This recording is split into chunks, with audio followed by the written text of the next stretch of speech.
ನೋಡಿ, ಈಗ ನಾನು ಪಿ ಒ ಪಿದು ಆ ಬಾರ್ ಕೋಡ್ದು ಡಿಸೈನ್ದು ಹೇಗೆ ತೆಗೆಯೋದು ಅಂತ ತೋರಿಸ್ತಾ ಇದ್ದೀನಿ. ಫಸ್ಟು ಈ ಥರ ಒಂದು ಬೇಸ್ಗೆ ಹಾಕ್ಕೋತಾರೆ. ಮೆಶ್ ಹಾಕ್ಬಿಟ್ಟು ಪಿ ಒ ಪಿದು ಬೇಸ್ ರೆಡಿ ಮಾಡ್ಕೋತಾರೆ. ನೋಡಿ, ಈ ಥರ ಒಂದು ಸೈಡಲ್ಲಿ ಬಾಕ್ಸ್ ಸೆಕ್ಷನ್ ಇಟ್ಕೊಂಡು ಇದರಲ್ಲಿ ಡೈ ಮಾಡಿದ್ದಾರೆ, ಡೈ ಫಿಕ್ಸ್ ಮಾಡ್ಕೊಂಡಿದ್ದಾರೆ. ಈಗ ಸ್ಟಾರ್ಟ್ ಮಾಡ್ತಾರೆ ನೋಡಿ.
ನೋಡಿ, ಸ್ಟೇಜ್ ಬೈ ಸ್ಟೇಜು ಡೆವಲಪ್ ಆಗ್ತಾ ಇದೆ.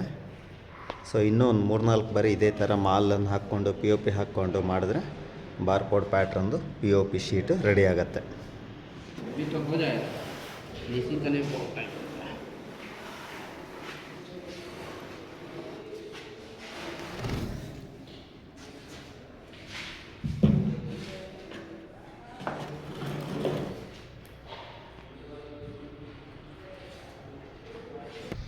ನೋಡಿ, ಇದನ್ನ ಡೆವಲಪ್ ಮಾಡ್ತಾ ಡೈಯಲ್ಲಿ ಪಿ ಒ ಪಿ ಏನು ಸಿಕ್ಕಾಕೊಂಡು ಗಟ್ಟಿ ಆಗುತ್ತಲ್ಲ, ಅದು ಬೇಗ ಗಟ್ಟಿ ಆಗುತ್ತೆ.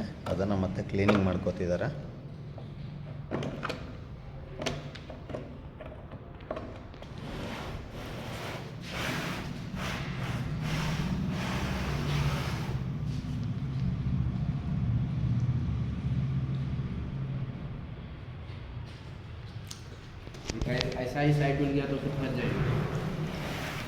ಈಗ ನೋಡಿ, ಅದರ ನೆಕ್ಸ್ಟ್ ಸ್ಟೇಜ್ ಇನ್ನೂ ಇಂಪ್ರೂವ್ ಆಯಿತು.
ಈ ಕೆಲಸ ಮಾಡೋದಕ್ಕೆ, ಈ ಥರ ಡಿಸೈನ್ ಕೆಲಸ ಮಾಡೋದಕ್ಕೆ ಅದನ್ನ ಡೆವಲಪ್ ಮಾಡೋರಿಗೆ ತುಂಬ ಪೇಷನ್ಸೂ ಬೇಕಾಗತ್ತೆ ಮತ್ತು ಅವರು ಟೆಕ್ನಿಕಲಿನೂ ಸ್ಟ್ರಾಂಗ್ ಇರಬೇಕಾಗತ್ತೆ. ಯಾಕೆಂದರೆ ಪ್ರತಿ ಬಾರಿನೂ ಈ ಸೈಡನ್ನು ಕ್ಲೀನ್ ಇದೆಯೋ ಇಲ್ಲೋ ಅದನ್ನೆಲ್ಲ ನೋಡ್ಕೋಬೇಕಾಗತ್ತೆ. ಅವರು ಮಾಡಿಕೊಂಡು ಡೆವಲಪ್ ಮಾಡ್ಕೊಂಡು ಬರಬೇಕು.